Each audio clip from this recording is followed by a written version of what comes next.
Welcome, my beautiful people, to another episode of Dino Basics, where we dig up the basics on some of our favorite deceased beasts.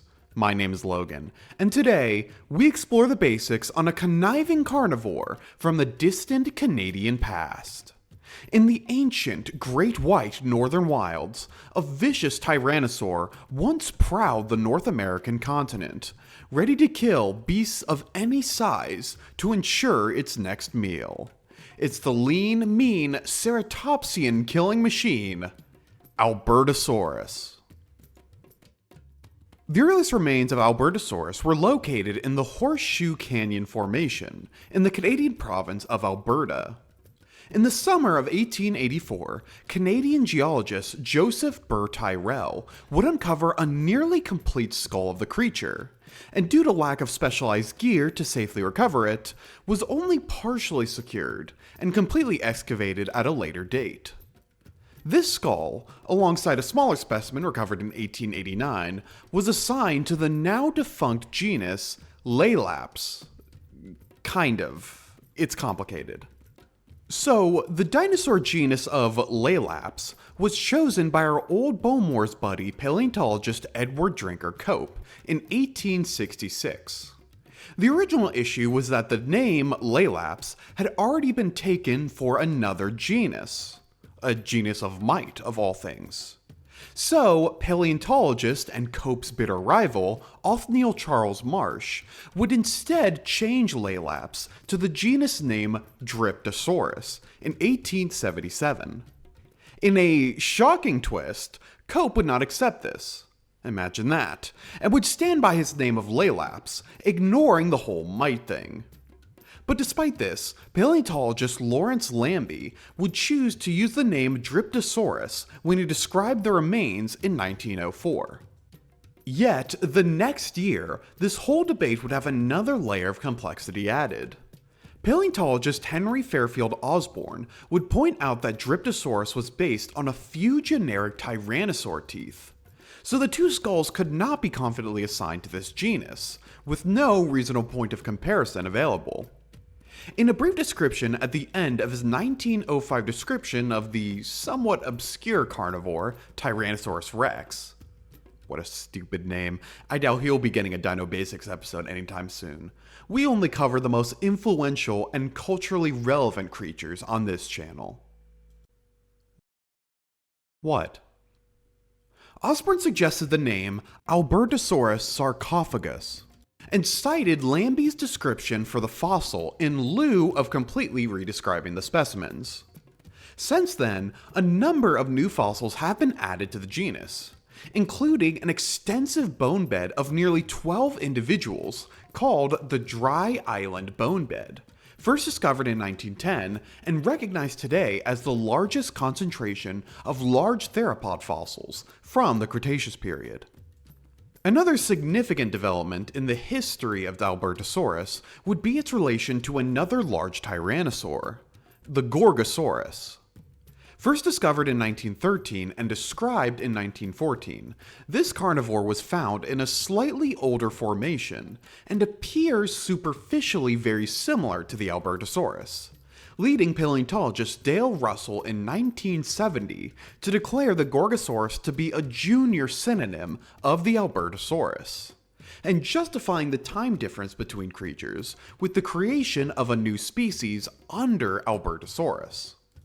It wouldn't be until 2003 that paleontologist Philip Currie would refute this claim, arguing the two were more distinct than previously thought, and while closely related, were unique enough to justify two genus. While some dissenting opinions have sided with Russell's conclusion, the general scientific community more often sides with Currie's conclusion today.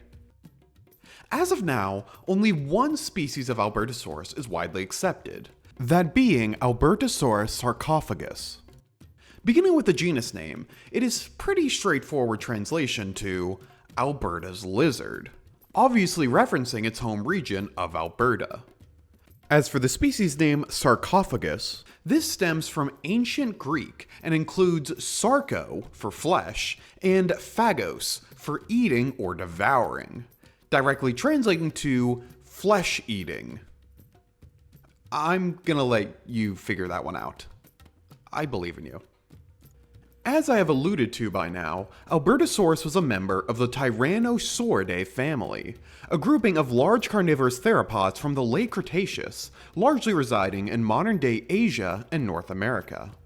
Their incredible size and impressive jaw strength made them some of the most capable and dangerous predators of their environment, likely able to take down anything that crossed their path. This family is often split into two smaller subfamilies: the tyrannosaurids, which would include generally bulkier and larger tyrannosaurids, such as previous Dino Basics entries Tarbosaurus, the king of the Asian continent, and Bistaheverosaur, the bisty beast of the American West.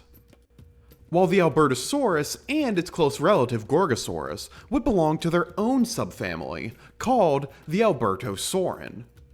Albertosaurans are generally considered more slender and lightly built, while also sporting a shorter and flatter skull, among other small physiological differences. Focusing on Albertosaurus itself, adults could reach about 30 feet or 9 meters in length, and stand at about 12 feet or 4 meters tall. Based on this size, it is believed Albertosaurus would weigh approximately 3 tons in overall body mass. While certainly a large predator, it paled in comparison to its larger cousins like the T.Rex, with some individuals reaching 40 feet or around 13 meters in length, and nearly tripling Albertosaurus's weight at 9 tons. The skull of Albertosaurus, like any tyrannosaur, was certainly something to behold. Measuring nearly 3 feet or a meter in length, their jaws would be lined with nearly 58 banana-shaped teeth, all serrated and well adapted for easily cutting to the flesh of their victims. Unlike many other theropods, Albertosaurus and many other tyrannosaurids were what is called a heterodont, meaning teeth at different parts of their jaws would take on different forms to better aid in grip and tearing. The large openings across the skull, called fenestra, likely provided a dual purpose of reducing the weight of their heads to make them easier to hold up in the air, as well as provide room for muscle and sensory organ attachments, likely providing this creature with an excellent bite force as well as a strong sense of smell. Just above either eye, Albertosaurus would have a short, bony crest, which would likely sport bright colors during its life, to be used by males to attract mates. The rest of the body for Albertosaurus was fairly typical for any other tyrannosaurid, with a muscular S-shaped neck ending their bulky bodies, all being held up in a bipedal stance and leading into a thick, muscular tail, necessary to counterbalance their heavy skulls. Their forelimbs were extremely short, ending in 2 functional fingers, only a few inches each. It is unlikely these hands played any significant role in their hunting or general lives, only perhaps providing some amount of grip when grappling their victims. Their hind limbs, meanwhile, were very long and muscular, ending in a 4-toed foot. Like any prehistoric animal, determining exact speed for this creature is no easy task.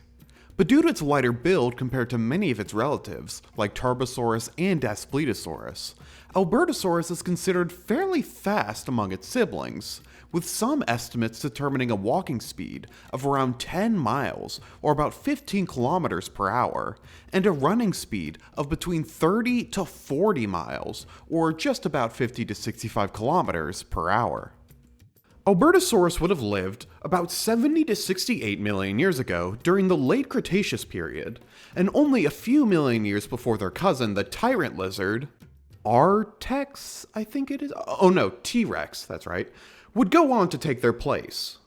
Fossil evidence shows the Albertosaurus would have lived throughout North America, with specimens recovered as far north as southern Alberta, and additional specimens found across the western United States, including Montana, New Mexico, and Wyoming, and even 2 specimens being recovered from Mexico, although these 2 specimens are not definitive.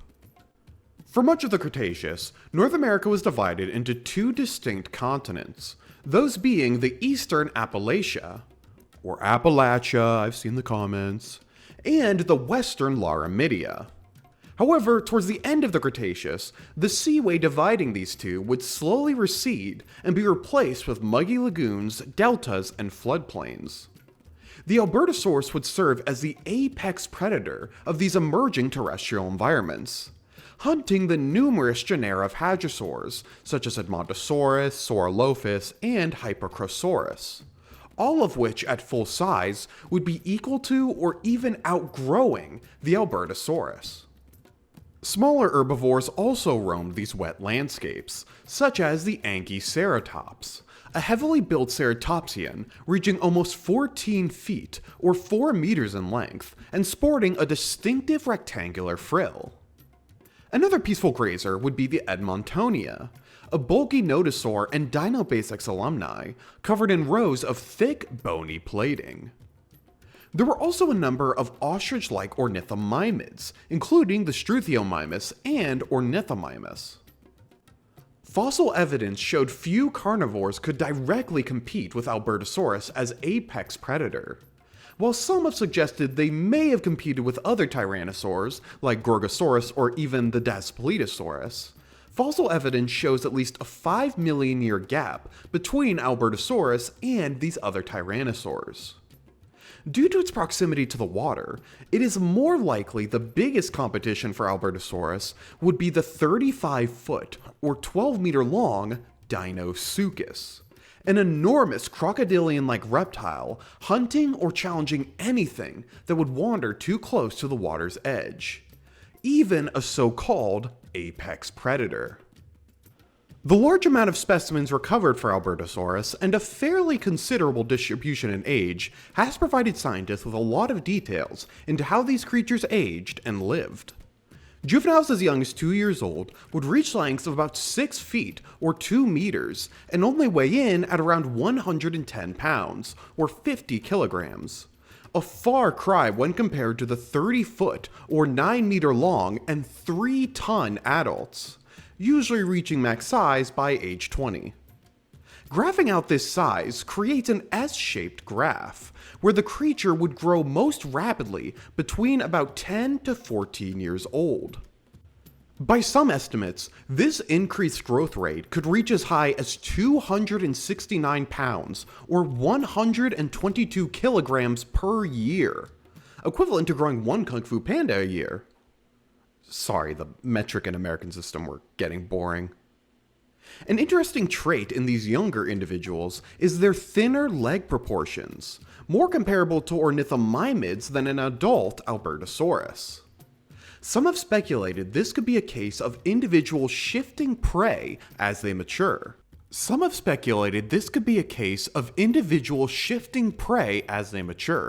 Where younger individuals, with their lightly built and more agile legs, are better adapted to target faster and smaller prey like ornithomimids or pachycephalosaurs.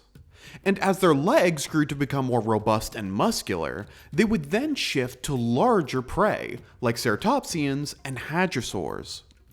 This behavior is not unheard of in predators. Komodo dragons often begin life as insectivores, and as they age, they gradually shift towards hunting larger prey, like water buffalo, which could grow to nearly 8 times the size as an adult Komodo dragon. This leg observation for Albertosaurus has also called into question their ability to pack hunt. As we've discussed in previous videos, it is very unusual for pack hunting animals to have such drastically different specializations in prey between adolescents and adults, possibly hinting that young Albertosaurus would be raised by their parents for the first few years, and once they were large enough, would leave to become solitary hunters. The dry island bone beds we mentioned before, where large numbers of Albertosaurus of different ages were found in one small area, may seem to debunk this theory. But some scientists have written this off as unnatural aggregations due to floods moving the bodies together, or a case where multiple individuals would gather to mob one large kill. Once again, like Komodo dragons, or also seen in many species of crocodile. In support of pack mentality, Curry, responsible for proving Gorgosaurus and Albertosaurus were separate creatures, argued these varying leg compositions may not be adaptations for solidarity, but instead specializations in collaboration. Curry suggested younger individuals, with their speed and agility, would direct prey as they flee, moving them towards the larger, slower members of the Albertosaur pack to make the final kill, having each individual play into their own strengths. Like many topics in paleontology, fossils can only tell us so much, so this question of hunting behavior will likely burn in the minds of paleontologists for years to come. As a tyrannosaur, the Albertosaurus has been able to make a considerable number of appearances across a wide range of media. To name just some of the more prominent ones, these include documentaries like the UFC for Dino Bros, 2008's Jurassic Fight Club, as a significant antagonist in 2011's March of the Dinosaurs, and the 2025 edition of Walking with Dinosaurs. It's also seen in video games like 2018's Jurassic World Evolution and its eventual sequel, television series like 2012's Primeval New World, and the mockumentary masterpiece Prehistoric Park. This show is so good, by the way. If you haven't watched it, go watch it. How Jurassic Fight Club got double the episodes is truly criminal. The Albertosaurus may appear as somewhat of an underwhelming member of a group as prestigious as the Tyrannosaurs. It was not as eye-catching as the Tyrannus, as mighty as the Tarbosaurus, or as Tyrannosaurus Rex. What was that thing? Oh, it was in Meet the Robinsons.